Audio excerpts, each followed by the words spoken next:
There we are. Hi to hello, my friends. Hey, y'all. Lester and Jamie here. Cheers, Jamie. So Don't get too close to me with that cup, and I'll tell you why. Somebody has gone off and got sick on me. I'm not sick. Well, Jamie never claims to be as sick as she actually is, but it started yesterday or the day before yesterday when she was sneezing a lot. That must have been Friday. And then I think it turned into her. She had watery eyes. I still have a watery eye. So I actually think it's allergies. I don't think I'm sick, like and contagious sick. Well, I mean, it is what it is. And then this morning she woke up. She just didn't really feel 100%. She didn't feel 100%. And she was kind of like achy. And I'm like, oh no. Well, the weather's changing. So like there's a cold front coming in and my whole body feels it. Like I can tell you it's coming.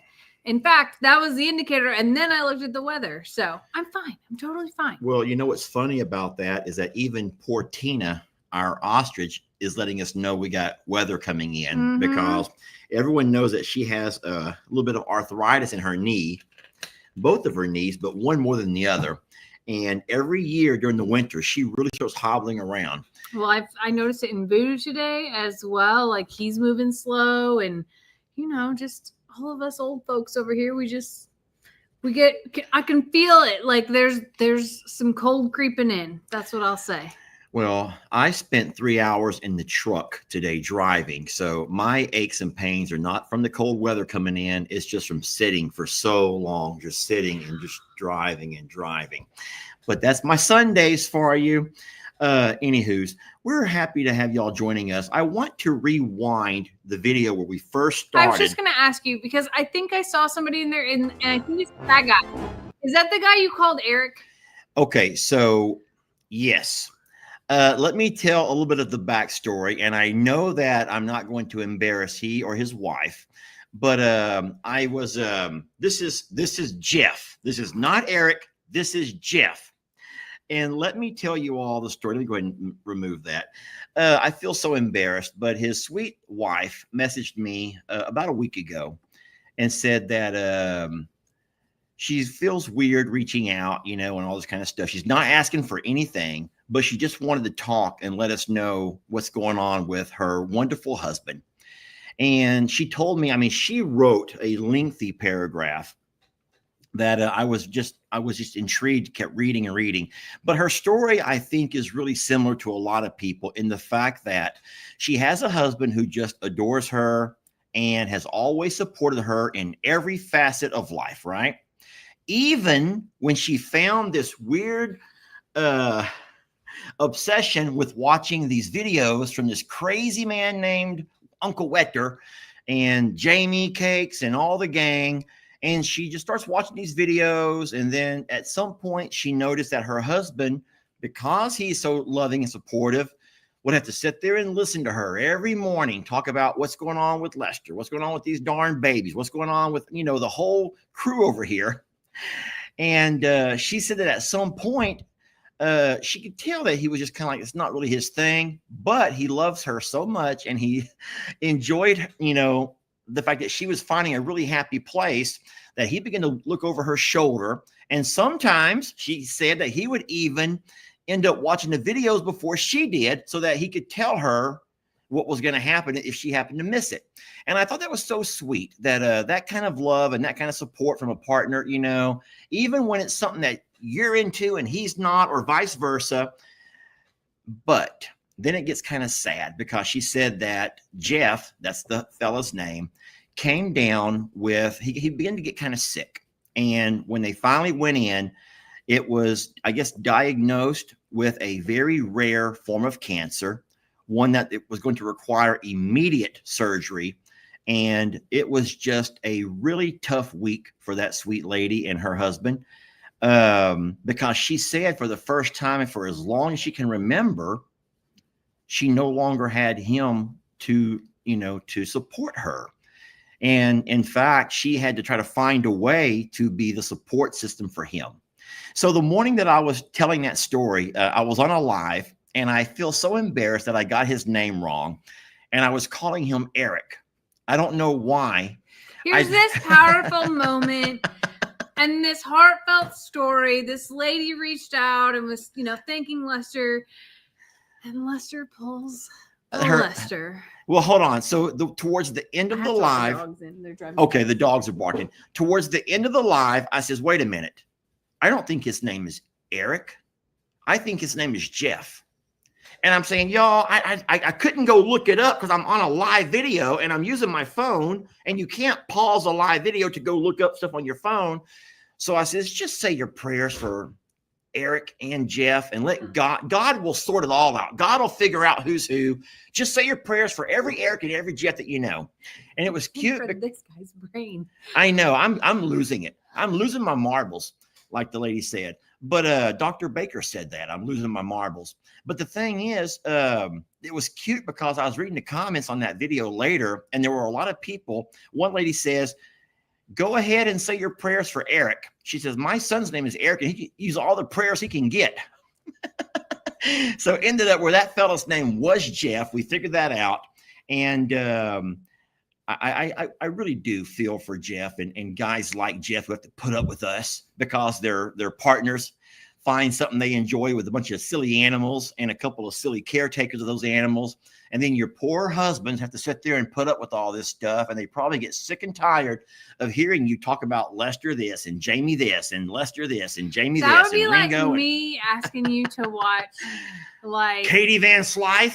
Not going to do it. Elise not going to Myers. do it. Not going to do it. Cog Hill. Okay, I'll watch some Cog Hill. I'll beat you to Cog Hill. But gardening Cog Hill? Not going to do it. No, I'll watch a dancing. See, I'll watch a dancing Cog Hill. That's what I mean. Like, or an animal Cog Hill. But no, it's beautiful how you support your people that you're close to. And you guys do please keep that family in your prayers. And his name is Jeff.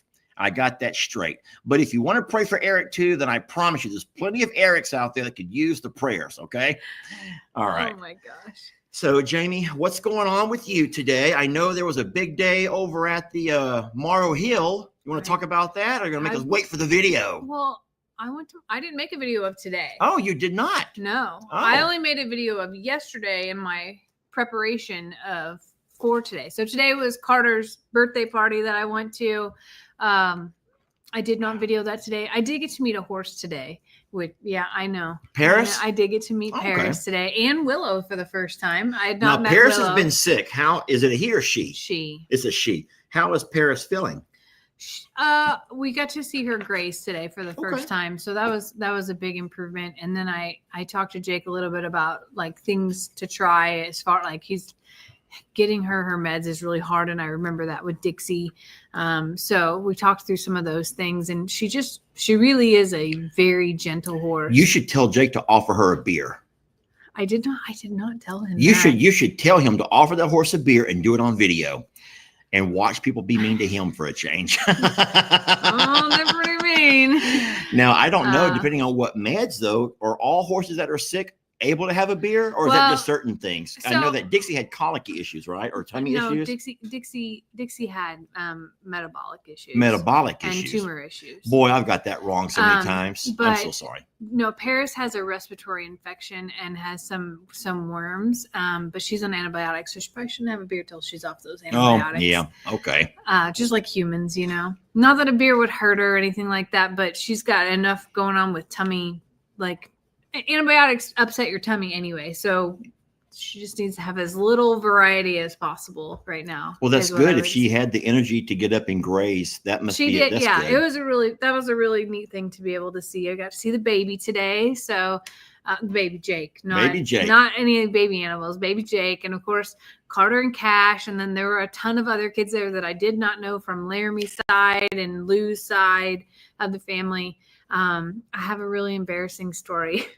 So I'm sitting next to your dad. It is loud. Okay. So the bounce house is in Bree's garage. The bounce house blower is going. There's kids screaming.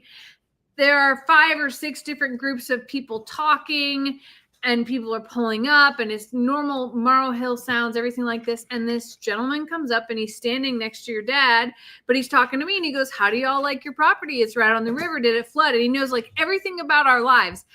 I have no idea who this man is, but he knows everything about my life. So as he turns away, I lean over to your dad. I was like, who is that? Who is that? And your dad goes, I don't know. So it wasn't Cuz then. That's Cuz is my dad's friend and cousin. Okay, no, it wasn't Cuz. So your dad thinks about it for a minute and he looks over at the other people and he's like piecing together people. No. Yeah, we've all done that, y'all. Don't say you haven't done that too. But it's my first Bree and Laramie family party to go to, you know? So of course I know all the Morrows there, but this man knows about my life. Like he knows about the river. He knows about my new horse. He knows things. So instantly I'm like, surely if he's like somebody from the page, like somebody would have called out that there's a stranger here. He's related to someone, you know? Well, it turns out that your dad pieces it together that it is indeed a relative of Lou's. But it took a long time because there were so many people there today. I'm guessing it was pretty funny. So the only relative of Lou who would know us would be her brother named Bubba. I don't know his real name. They call him Bubba, and he works at Discount Tire. That's how your dad put it together. He goes, he works at Discount Tire. He's a manager at the Discount Tire. And so that's where all the family goes to get their tires done. Wait, I see people saying that they saw my cake already. I didn't show my cake. How did you all see the cake? Bree must have let the secret out. She must have already uploaded it. It's okay. So Jamie did. She spent all day yesterday making. It's an 8-hour cake. It was ridiculous. And when I got home yesterday evening, there were cupcakes. So I'm going to kind of say this. Don't be mad when I say this. No. But so she goes, I got you some cupcakes in the microwave. I'm like, oh, nice. I come to find out that when I come to the kitchen and I'm looking through everything, I see all these real pretty cupcakes already in these little Tupperware containers ready to be taken over. And then the microwave was all of this. So all of the rejects, all the ones that did not make the cut, the ones that collapsed, the ones that when you pull them out of the tray, they fell apart. So she just took all of those and like, Lester will eat it. Lester will eat it. And so I'm taking this paper plate full of what she said were cupcakes. There were cupcakes in there. So I saw globs of things. And then so I come over here and I get my glass of milk and I come to the couch and I'm watching TV, the news, you know how I am at night. And before I go to bed, and she goes, you want some icing on those? I'm like, no. So I had them with a fork. I sit there and ate them with a fork. There were icings on the cupcakes, but not on the cake. So there was still the paper from the cupcakes, and it was all a part of the glob. And I'm having like just take my fork and peel off some paper and take the other fork and try to. Did you die? No, it was good. They were delicious. It was homemade icing. But there was no way to put icing on that unless you were going to do what you did last time and melt the icing in a cup and just come glaze it over the top. And that's what I thought she was going to do. But no, they were fine. They were delicious. I would have. I got the leftovers. I got the rejects. Don't say leftovers. I got the rejects, the ones that would not ever be shown to anybody besides me. It was good. Well, there's a video coming out tomorrow, and please do not take it as a how-to because, to be honest with you, you're getting the blooper reel tomorrow because I'm telling you, if it could go wrong yesterday, it did. I had to make a trip to the store halfway through. And I don't know. Some people are really big about the birthday. Like the birthday cake is like the biggest to do ever. So I felt like this pressure because like Brie she wanted a helicopter on it, okay? And clouds and all kinds of stuff and wanted me to make these things out of cake, out of icing and stuff. And like, I did my best, okay? I did my best. I'm no cake decorator, and I mentioned yesterday that the day that I said yes was a different version of me than yesterday. But either way, I did it.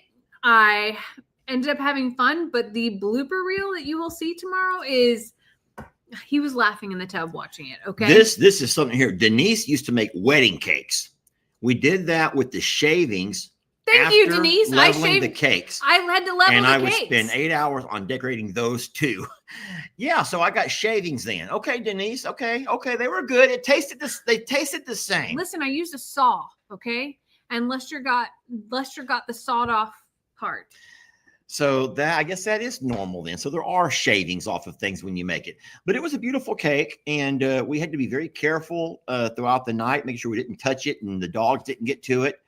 Loading it in the car for her before she left this morning was touch and go, but I'm glad that it went well, and it's wonderful that everyone's already seen the party, I guess, from someone's video. I think they saw it on Steph's, Jake's, and Bree's. So It's okay. Like I said, the video tomorrow is not a how-to. It is not a how-to. It is not a how-to. It is literally all things that went wrong yesterday. I was happy to hear that, we took the bouncy houses over. We took the bouncy houses over, and all those had been there for a while. And we woke up this morning and it's pouring down rain. And I'm like, oh, that poor little girl's party is going to be ruined from all the rain, because you want them to be able to go outside and have fun. But from what I understand, Uncle Dan moved everything out of his garage, his shop. No, Bree's garage. They were in Bree's garage. The bouncy houses. So Bree's new garage is coming in really handy then. Mm-hmm. So they took the cars out and stuff and put the bouncy houses inside the garage. Just one bouncy house. Okay. Just the actual jumping one, which the kids had a blast on, to be honest with you. Like, they had to deflate it to make everybody take a time out to do presents and to sing and everything, because Carter would not come out.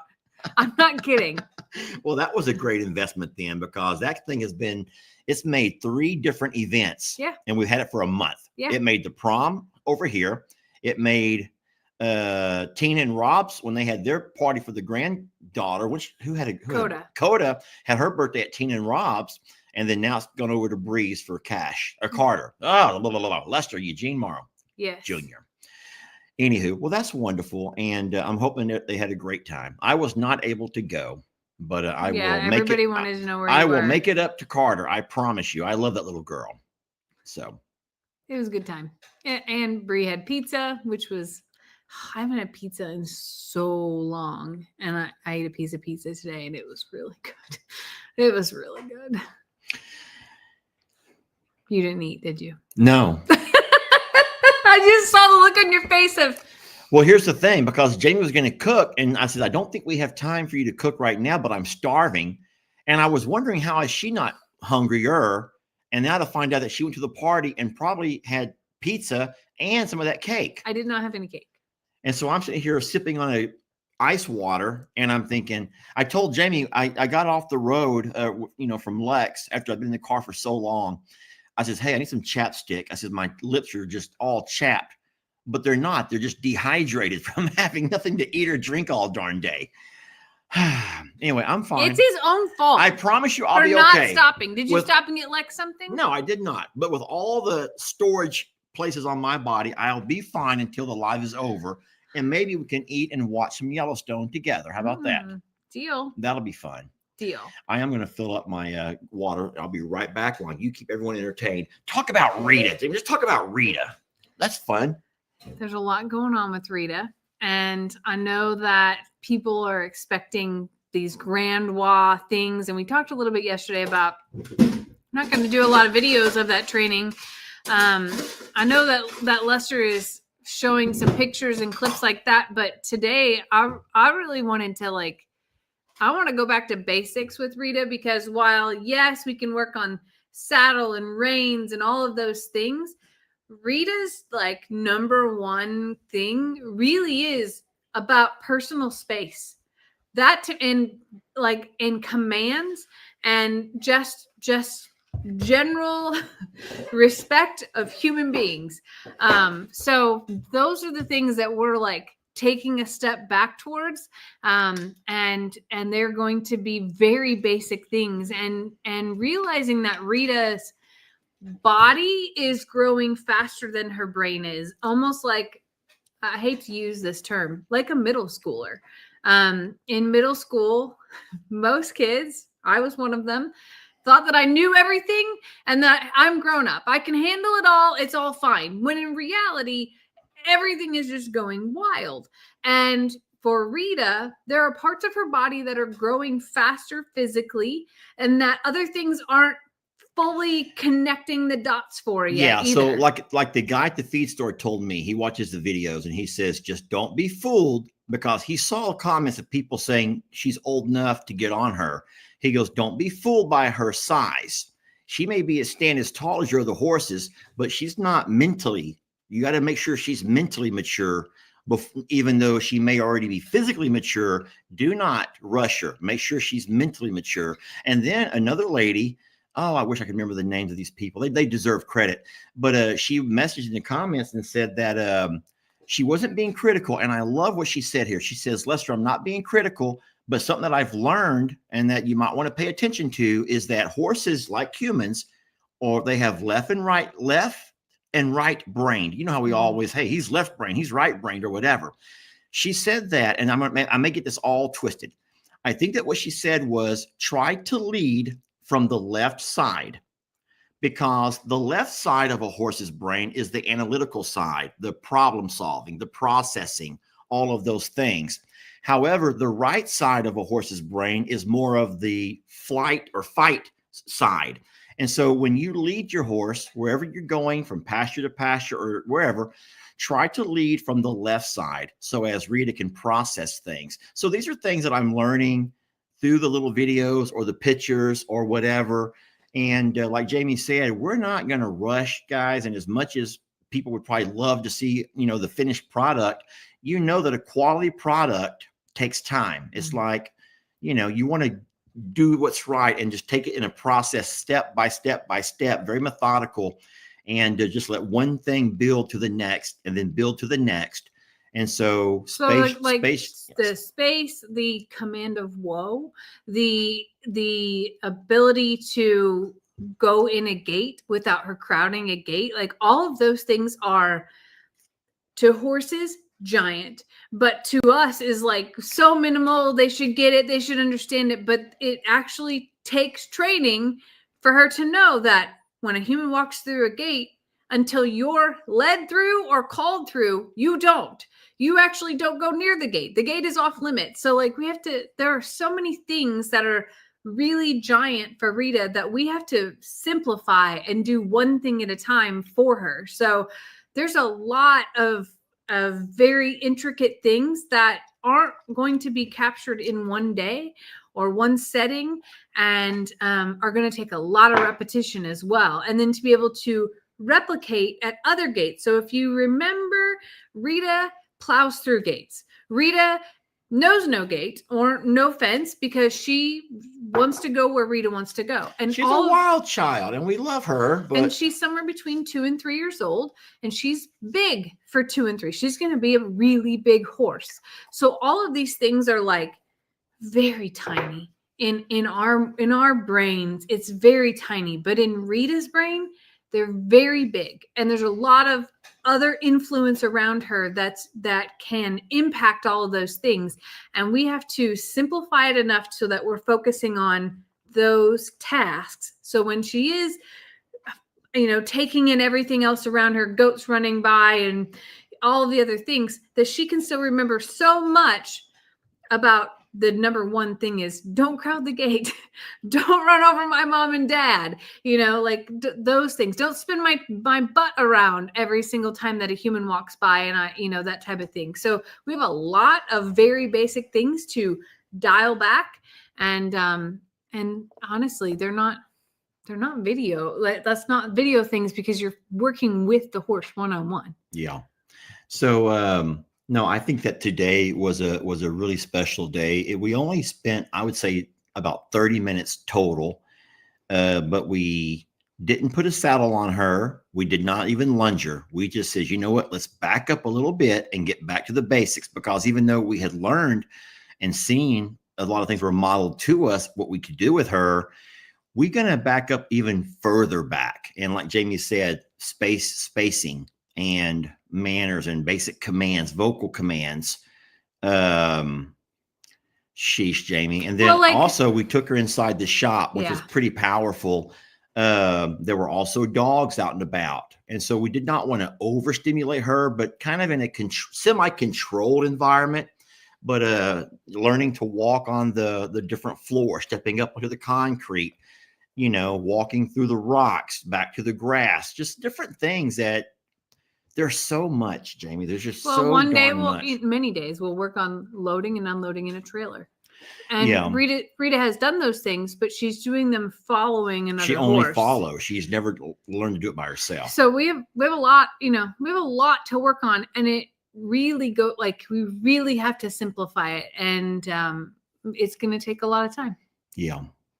It is. And it's okay though, because we can, like this morning we tag team it. We got it done pretty early.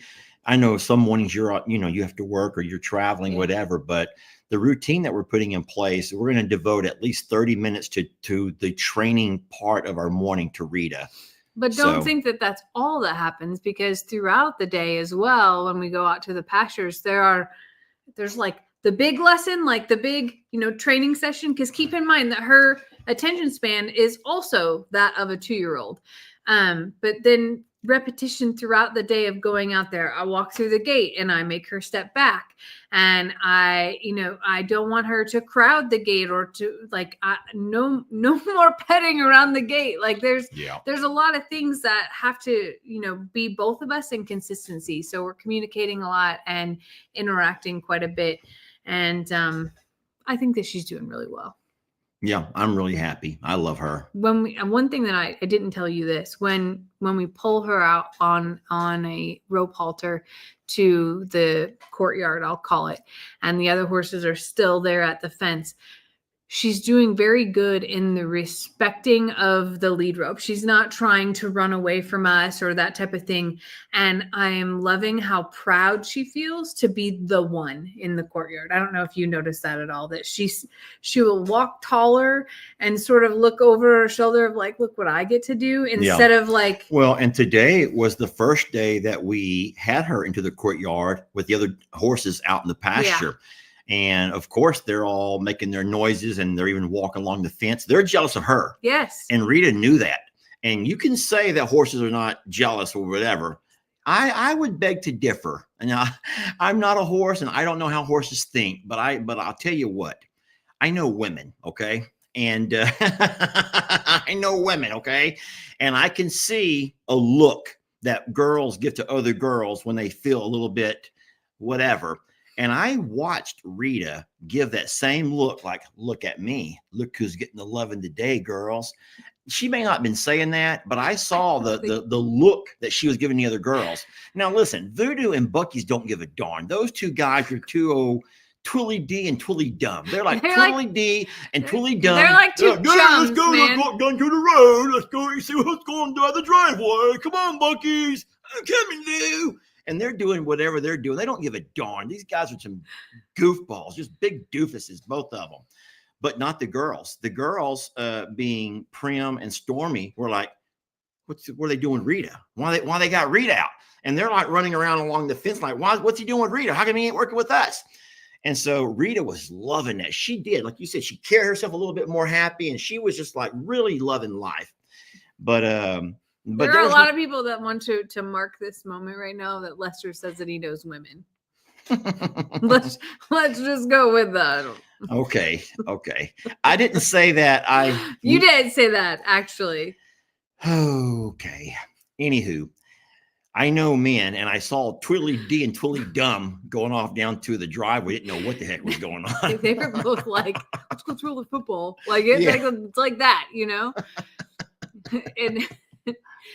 And Prim and Storm are like, do you see what she's wearing? Like, what does she do with her hair these days? Like it was very much Regina George moment. You don't know who that is. I have no idea. Regina George. I have no idea. That's from a movie called Mean Girls. Oh, a Mean Girl thing. Okay. No, it was fun though. And then, so we never put the other horses up this time. We worked with Rita while the other horses were out and about. They left her alone. And she did good. She did really good. I actually felt like she was more paying attention than normal. And I think it really was because she felt special. Yeah. But also remember, in days past, we put the dogs away. We would not have the dogs running around. Today, we let the dogs out. We left them out. Mm-hmm. And we tried to keep it as normal as possible, trying to not so much overstimulate, but allow the same stimulants that she's going to expose herself to on any given day. Because think about it, you're not going to always have her sheltered and protected in a bubble wrap. But our dogs don't go after the horses or anything like that. But we've always put them up in the circumstances so that wouldn't accidentally spook one of them. So I told Lester that I want to create a horse obstacle course.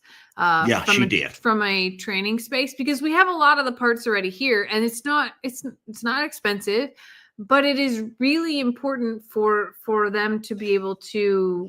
It's not like Ninja Warrior obstacle course, y'all. This is just like learning how to step up, walk through, have things touch their body as they walk through, like pool noodles, and like they can step on a tarp, and that sensation can be very spooky and scary to a horse. But once they overcome that, that's just part of like desensitizing them to things like that. And I'll be honest, it's not just for Rita. Storm needs it too. Storm is very easily spooked, very easily. She is the alpaca of the horses, is the best way I could put it. Kathleen said I'm drinking like Napoleon Dynamite. You know about that from that scene where he opened. Guys, I'm thirsty. I'm sorry. I'm thirsty. I'm going through 2 bottles of water while I sit here. I am dying of thirst, and I don't know why. Maybe you're just hungry. Maybe I'm just hungry, but maybe you're right. Also, when we first sat down, Jimmy goes, "Are you hot?" I'm like, "Yeah, I'm burning up." And she goes, "I can feel the heat coming off of you." I'm like, "Well, turn on the AC." And I looked over, house is on 70. It's already 70 and I'm burning up. I'm over here. I'm like, I'm freezing. And he's like, I can feel the heat. I don't know what's wrong with me. He says, I'm the one she's a sick one. Yeah, she's a sick one. I'm just dying of thirst. I'm so sorry I'm drinking so much, but I am so thirsty. I'm dehydrated, Jamie. Keep talking though, please. This is my last glass, I promise. Anyway, I'm excited to build it. If you have ideas, please send them. I told Lester that we have some 4x4s that were actually part of something I made for the garden that caught on fire a little bit. Those are half burnt, but they're good for nothing, except the obstacle course maybe. Right, so they're not long enough to be used as like posts for anything, but I could saw them off and use them as the things that they step over. And then we also have this old swing set frame up here, and I want to hang pool noodles from it going like this that you could interchange out with ones that look like fingers to walk through. Have you seen that kind? Anyway, pool noodles are in my future, but it's really important. So Courtney and Ashley have an obstacle course, and there's our railroad ties that are on the ground. And then they have this huge tractor tire filled with dirt that the horses step up on. They have a sand pit. They have a tarp pit. And she has a whole bunch of other stuff too. But I think if we had 3 or 4 elements here that we could utilize, that would be really awesome. See, I don't have a problem with whatever. I'll help you with whatever, but we're not a horse training facility. We're just trying to get Rita to learn a little bit of mannerism. So I don't know if you want to do all of that. That just sounds like an entire pasture where you send horses to. No, it's out here in the yard. And you don't send them anywhere. You do it. You walk them through. It's like, I'll do it. I got it. Okay. I got it. I'm excited about it now. I think it'll be really good. So if you have any ideas, please send them to me, not Lester. I think that'll be a neat thing to work through. Yeah. I will be excited to see if like Prim and Voodoo can do those things, because they both have extensive training in their backgrounds. I think Bucky's does too, but I think Bucky's was more of a ranch horse. Oh yeah, it's obviously Bucky's is like a cattle, like a cow horse. Like he has roping in his history and like cutting and things like that, because that's yeah. No, we can tell that the upbringing, I'll call it the upbringing, but I guess it was just the lifestyle of each of the different horses that are here as rescues are very different. And there's things that Bucky's does and wants to do. Oh my gosh. That Voodoo has no desire to do. And, we're learning more about them all the time. So it's really neat to watch. Voodoo was a stall horse his whole life. Yeah. So I knew pieces of that, but I never knew to what extent, because I never knew that horses being in stalls, as much as horses can be in stalls, is actually a thing. I guess it's similar to people that put dogs in crates and things like that. But, okay. Voodoo, since the creation of stalls here that he has free access to, he will put himself in his stall. He spends most of the day in the stall because he wants to. And that's his norm. That's where he feels at peace. And that makes me feel happy to see he's so independent. Whereas a lot of the horses want to be close to each other and they'll do whatever the other horses are doing. Vu, on his own, will leave the road. Not the road, but they stand along the road watching cars go by. They're like a couple of old people sitting on a front porch They like to watch cars go by.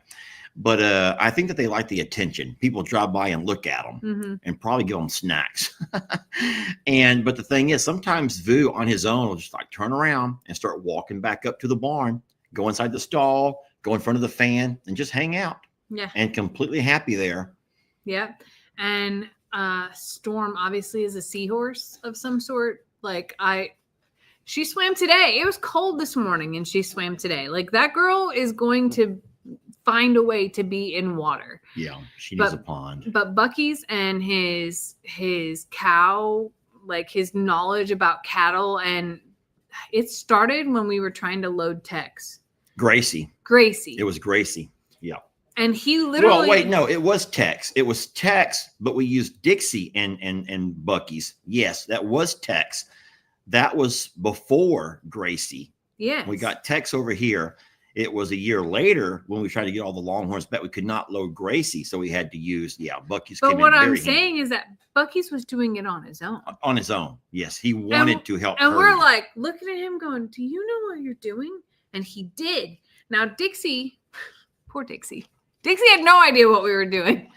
She was willing to help, but she had no idea. I jumped on her bareback. Just trying to get around and get Tex to load. And Dixie was a wagon pulling horse. So Dixie was not a riding horse at all. She would pull a wagon. So Lester jumping on her bareback, she was like, she's a sweet girl. What is happening? It's so crazy to know the differences in them. Well, I just think it's like kids, just whatever they're exposed to growing up, So now we got a really neat little, I kind of like to variety think of them. Pack. No, but I kind of refer back to them as like an Isle of Misfits, sort of. And because they're all kind of wonky and in their own way, they all got little issues and things here and there, but we're enjoying them, y'all. So they're a lot of fun, but they're also a lot of work and they're very expensive. So I love them though. They're the best thing. A lot of people are asking about the little goats, and I don't know what to tell you more than what I've already said. We had an incident. What day was that, babe? Help me on my dates. Every day feels the same to me. It was Wednesday or Thursday. No, it wasn't as late. It was earlier in the week, I think. So we have had a predator issue here over the one night this past week, and something came into the pasture and we lost a couple of our baby goats. So we have done everything that we normally would do as far as trying to figure out what's what and who's who. We've already made those videos and talked about it. I don't want to go through that whole story again, but I will say this, because that's what it seemed like that most people are concerned about, is you're convinced that it was a human that walked in here and took two of those goats, and everything else was just that didn't happen. That did not happen. So it happened after Timeout Tuesday. It was Tuesday That's why night. I said Wednesday morning is when we found it. Yes. Yeah. The pigs are all okay, but and then the bottle babies are fine. We are having an issue still trying to keep Pollyanna in the, humans would not dig under a fence. And then there are, believe it or not, I'm just going to go ahead and say this because it's one thing to enjoy conspiracy theories. Okay. Because hey, I have a girl right here that loves to talk conspiracy theories. She loves that kind of stuff, but it's just kind of like when you have something like this over here happen, there was not a human that came over here and purposely put scratch marks in the dirt and purposely moved this over out of the way and purposely did all of these things. And I guess the problem with everything is that I was not able to find an actual track. I could not find an actual blood trail, and I couldn't. But here's the thing. If you remember, we fed those bottle babies, and the whole time I was thinking that something had gotten after them only. I never realized until much later in the day when Jamie discovered the digging. So we'd given too much time to the animals to all up and move about. So at that point, let's just call it the crime scene. The crime scene had been, what would that word be? The crime scene had already been contaminated or so. Sorry. Yeah. I have some theories. Lester doesn't like them because I'm all over all of the county pages and the local pages. Oh my golly gee. Are you gonna add that to it? Show them your picture. Show them the picture that I had to look at 100 times. Hold on. Oh. If y'all want to take a break, now's a good time to go to the restroom. Isn't it a good time to take a break? I think that this is what happened. And it might not be this one, but I do think this is what happened. So Jamie belongs to Polk County. That's here in Texas, Polk County. And they have like a Facebook page where that's devoted to everything in Polk County. And supposedly here in Polk County, they spotted a black bear. A black bear. I says, Jamie, that's someone photoshopped that. They did not Photoshop it. It's on two different game cameras. And it's two different angles. And compromised the crime scene. Yes, compromised, not contaminated. Anyway, there's a baby black bear that's been spotted a couple miles away from here. And to me, if there's a baby bear, there's a mama. And then I started looking at bear sightings in Texas because I didn't know there were bears in Texas. They're actually all over the place here, mostly in the southwest and northeast. And they're coming together closer and closer and closer every year. This is like 3.5 miles away on a trail camera. So that's my theory. Sasquatch, maybe. Also, you think because there's also been some sightings of Sasquatch. There are Sasquatch sightings over here too. That would be Bigfoot to everybody. Yeah, Sasquatch might have been spotted somewhere nearby. But a bear to me, especially baby bear, that's not like cuddly tiny baby bear. That's still like 200-pound bear. Makes a whole lot of sense to me. It just does. Because it's nothing that we were prepared for or have fencing for. I mean, I don't know that you can have fencing for bears unless you have steel cages that have tops on them. And I don't know. It's scary to me because now it changes everything about how you prepare for that and how you worry and what you think about. But also knowing that what I think happened in the infirmary pasture is whatever got in there, all the alpacas plus ostrich attacked it to make it leave. Well, before it left, it tore the heck. I almost said the HELL. It tore the heck out of our little fencing. And it bent poles and bent the stakes and bent the gates. And it took a toll. But no, I'm just leaning towards what we already know is in the area. We know there's coyotes. We had to dispose. We sent 3 of them to the Sweet By and By last year. And so we do know that coyotes are here. We know they're a problem. My biggest concern with what happened on Tuesday night is the fact that Fiona never barked enough to get these dogs here up and about. Because normally what happens is when there's something going on outside, and don't forget, Fiona and Millie stay outside overnight. Fiona and Millie will bark a different kind of bark. I don't know if it's the tone or whatever, but sometimes they can bark, and these guys just lay here and just like they never flinch. And we hear them, but they bark, because your dogs bark at whatever. But sometimes there's they bark tones of bark, a different tone of the bark. And these guys are all up and at the door, or terrified. They run to the bedroom because they're so scared. They're sitting there shaking by the bed, but that gets us up. And when we get up, then we go out with what we have to go out with to figure out what's going on. But on this particular night, I'll be honest, I sleep through most everything, but Jamie doesn't. And Jamie never heard. Mr. David and Miss Pat did hear Millie barking over at their place. Yeah, Millie was over at their place at about 2 in the morning. And when they went outside to check on her, they could hear Fiona over here barking. So there was something between the two properties, and that was the same night that we lost the baby goats. It's just, I don't know. I know that people say bears wouldn't dig, but bears can dig. And I don't necessarily know that it was digging or scratching. Like, there's so many things that I think about of like how and especially if it's a baby, you know, I like, was it trying to, I don't know. I have no idea. And it could have been a coyote, but. Well, I just think that it was probably more than one. Now, maybe it was one that got over into the other pasture. And I do believe, and this is what I was reading from you all, because I got kind of upset that, well, how come Annie didn't do her job? And you all reminded me that Annie probably did do her job. That's why the babies are whatever walked up along that fence, Annie come over there doing her thing. And probably she pushed and shoved and got all up in that beeswax of whatever it was. And that's how our fencing got all torn up in that pasture. And that's why those babies are okay today, because Annie did her job. And it could have been a cat. It could have been a cat as well. It could have been a big cat. I don't mean like a farm cat. I mean like a big cat.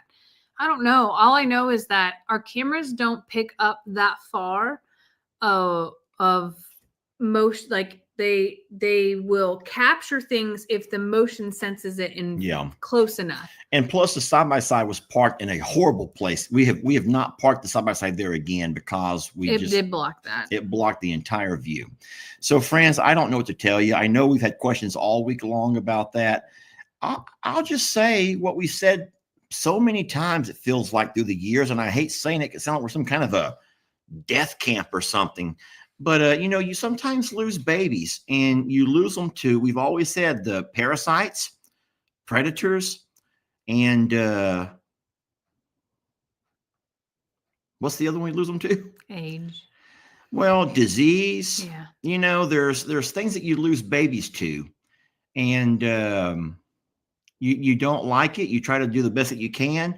So what we've done to kind of beef up security, if you will, I think the best thing that we did was I put the little red lights out along the ridge. If you guys know what I'm talking about, the little red lights or those little solar powered sirens that go off and they flash the little red light.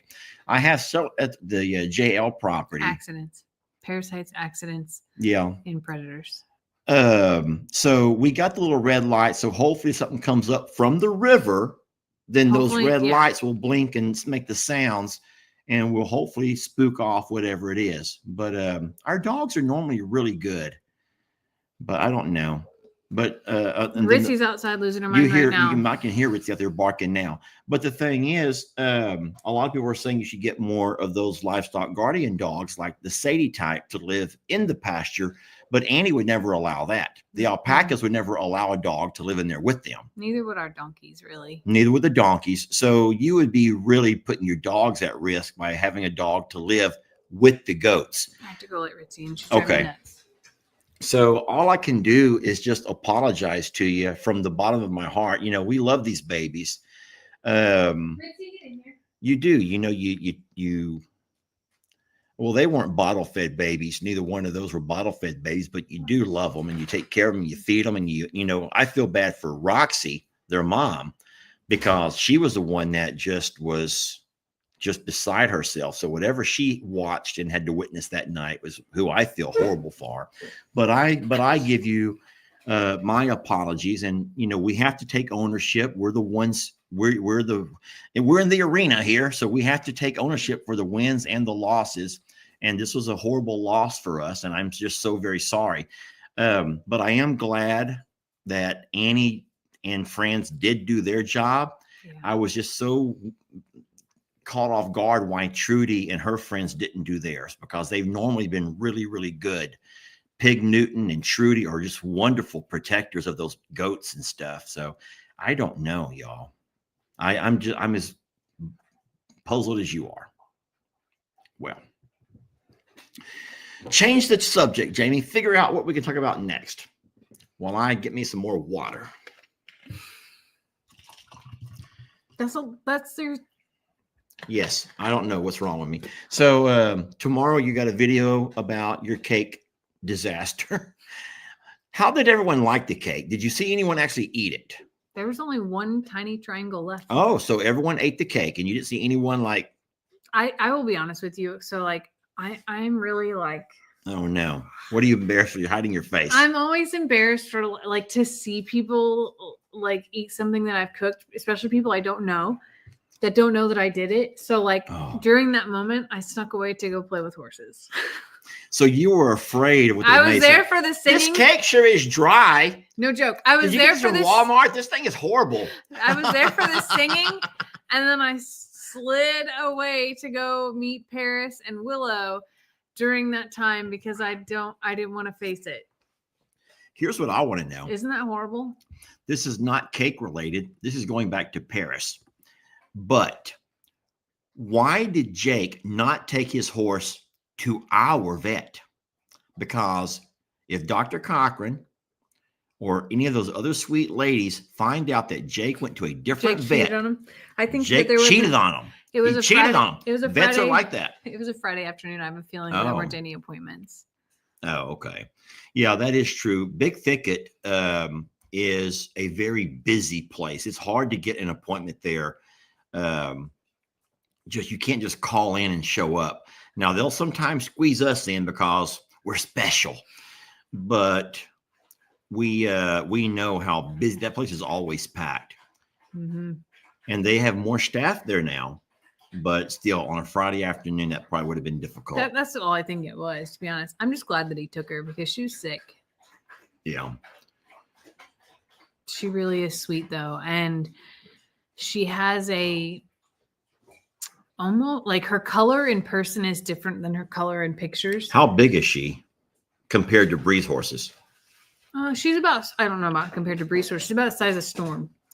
So she's heavy. She's a heavy set horse. Not tall, just heavy. No, I think she's so like not trim, Storm. Yeah, Storm is like short and fat. She is? Yeah. What's wrong? Don't take it personal. I didn't think that Storm was Prim is like a linebacker. Prim is big, not fat, big, right? That makes sense to you, right? Yeah. A linebacker in football, he might be 300 pounds.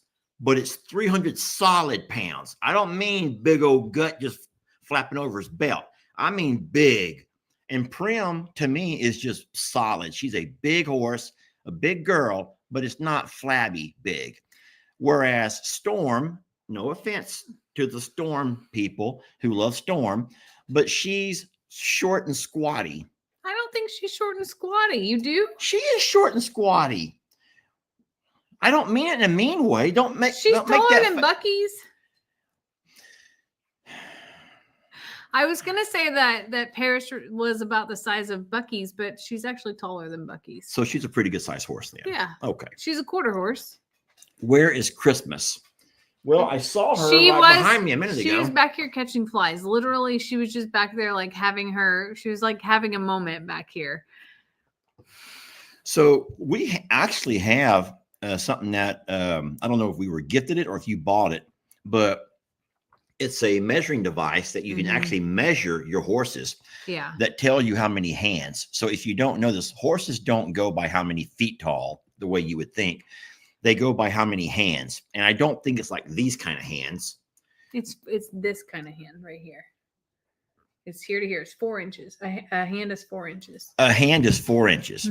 So I think, and I don't know this for a fact, but I think that a big horse, what you would consider a big horse as far as height goes, is about 17 hands, right? That would be a big horse. Am I correct on that? 17 hands is a big horse. So it doesn't have to be like a big Belgium to be 17 hands. But if you ever run across a horse that someone says is 17 hands, it's going to be a pretty good sized horse.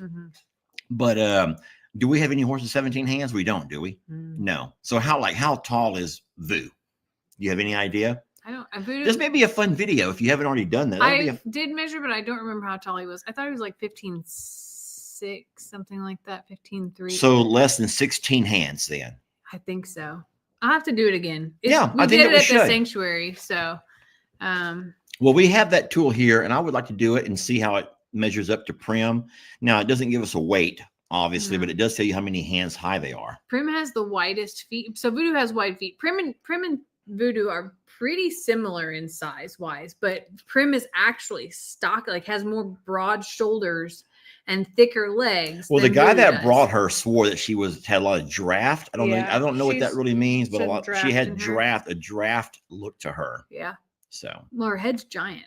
Like yeah, that, she's a big girl. Her head is bigger than any of the other horses' heads. Like as far as halters and things go, like she's got a big old head by far. And the next biggest head, believe it or not, is Storm. And then Voodoo, then Bucky's. And yeah. Bucky's has the tiniest ears. He has little head and little ears. Yeah. I sometimes laugh at him. All right, for whoever you're saying, where's Hank? He's just made his appearance. Oh my God, don't show him our I know. countertop. Hank, we're over here, buddy, but if you don't Every mind. Sunday you show him my mess. Well, we have every single Sunday. We live in a real home and we have real things. There's Ritzy. Over there's my sweet girl, Stella. Hey, Stella. Hi, sweetie. Hey, love. Stella can't hear a darn thing. But they're all here. And then I saw Trixie over here. Trixie's over there eating. And I think Rita's probably going to be closer to 17 hands by the time that she's done growing. Rita's going to be our tallest horse. She's not going to be thick, I don't think. What do you think? Because I think that she has some thoroughbred in her. No, I just picture Rita having some really long legs.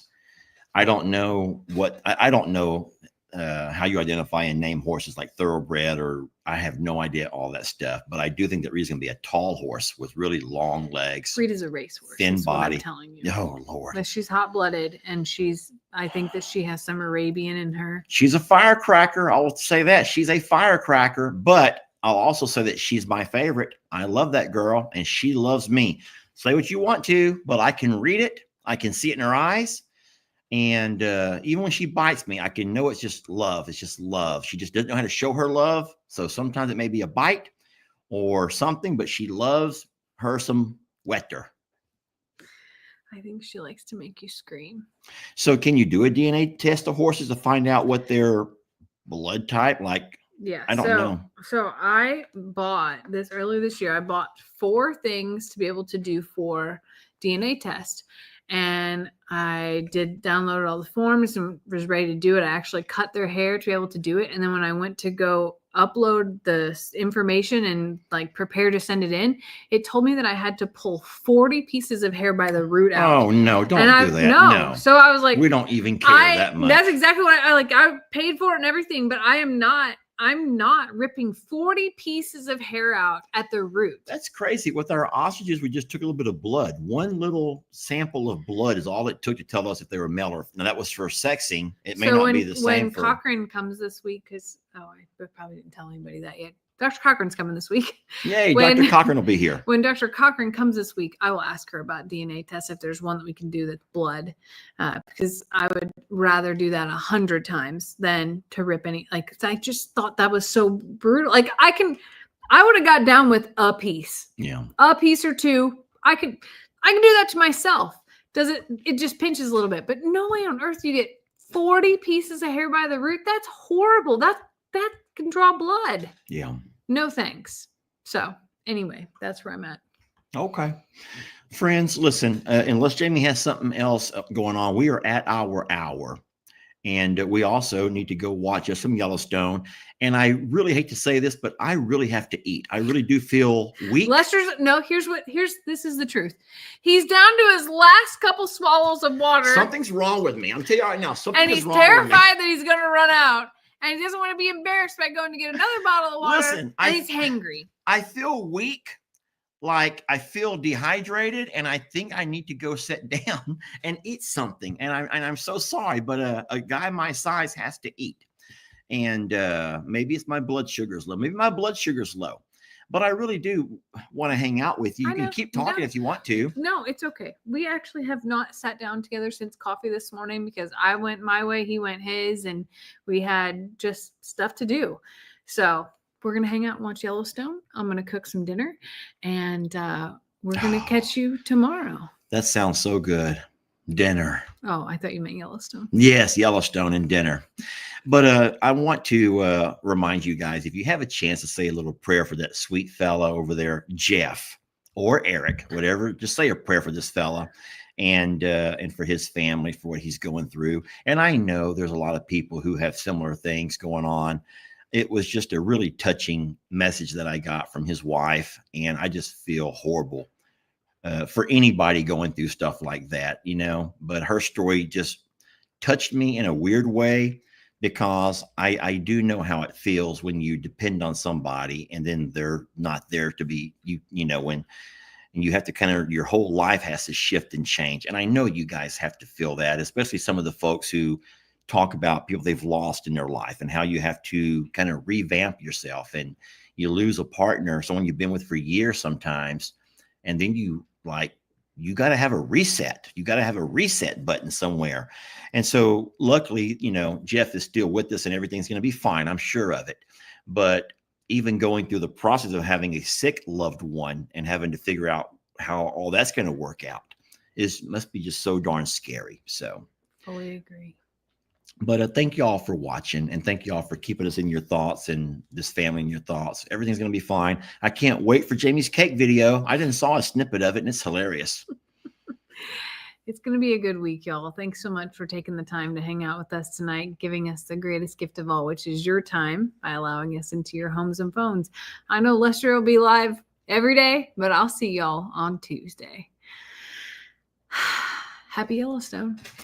Thank you all for watching, and we're going to end this thing right where